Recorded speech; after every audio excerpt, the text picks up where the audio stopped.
Discoverers. It's Miss Raven here. Alright, so today we are going to learn about amphibians and reptiles. Alright, on Zoom today we talked about some of these animals, maybe like one or two of them, maybe three. But we're going to look at how to look at them more distinctively and see the differences and some of the similarities maybe that they have. And there's only one that kind of has a similar one. And we're going to get started. So, this is a long-toed salamander, right? And a long-toed salamander is kind of in between. It looks like a lizard, but then it kind of looks like a frog by the face. So, it's a lizard frog. No, I'm kidding. It's called a salamander. But it is an amphibian, whereas a lizard, we're going to learn in just a second, it's a reptile. But a salamander is an amphibian, and so is this frog. This is a northern leopard frog. And it is also an amphibian, okay?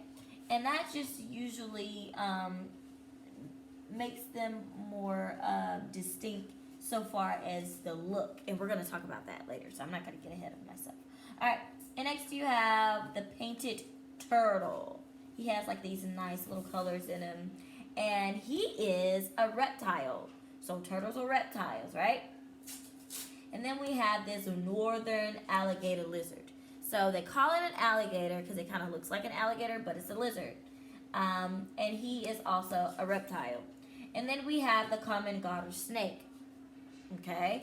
It is a reptile. Alright?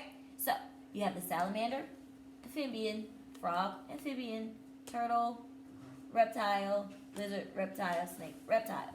Alright? Down here, we're just going to look at a few differences which helps you to tell them apart if you're looking at them. If you're not sure, you go, I wonder if that frog, what's that frog again?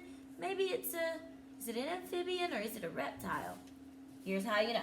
So, an amphibian, it has smooth, sticky, moist, and highly porous skin to perform various functions. And on Zoom today, we discussed how the frog's skin absorbs water. So he really doesn't drink as much water. Like he doesn't drink water like the other animals because his skin absorbs so much of it, and he lives in moisture. He doesn't even need it. He just likes his flies, okay?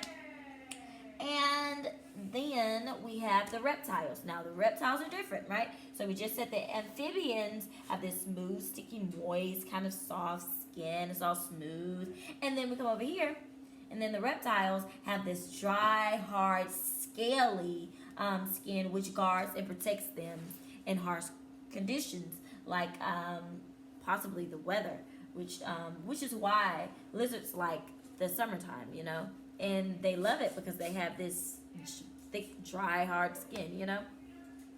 So we know that the amphibians have this smooth, sticky skin, and the reptiles have this hard, dry, scaly skin.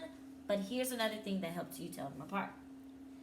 When frogs or amphibians have their babies or they lay their eggs, most amphibians lay their eggs in water, and it's usually covered with a gel-like substance, or gel if you want to call it, and it usually covers the animal while they're in the process of growing. And baby frogs, by the way, are called tadpoles, okay? How cool is that? And now over here we see this is an alligator, actually, which an alligator is a reptile, not an amphibian. When he lays eggs, or she, when they lay eggs, it's usually inside of a shell, which is hard, and it has to go through the process of being broken after a while, and that's when you see the animal come out. So they start out in this hard shell before they actually hatch, which is what they would say for any egg animal. And so those are all of the difference, guys. You just learned about amphibians and reptiles and how to tell them apart. And so if you remember, Amphibians have the smooth, sticky looking skin, and then the reptiles have this dry, kind of scaly, hard looking skin, okay? Alright, so guys, you've just learned all that you're going to learn today about these animals. I hope that you guys enjoy your day. Have a good one. Bye, Discover.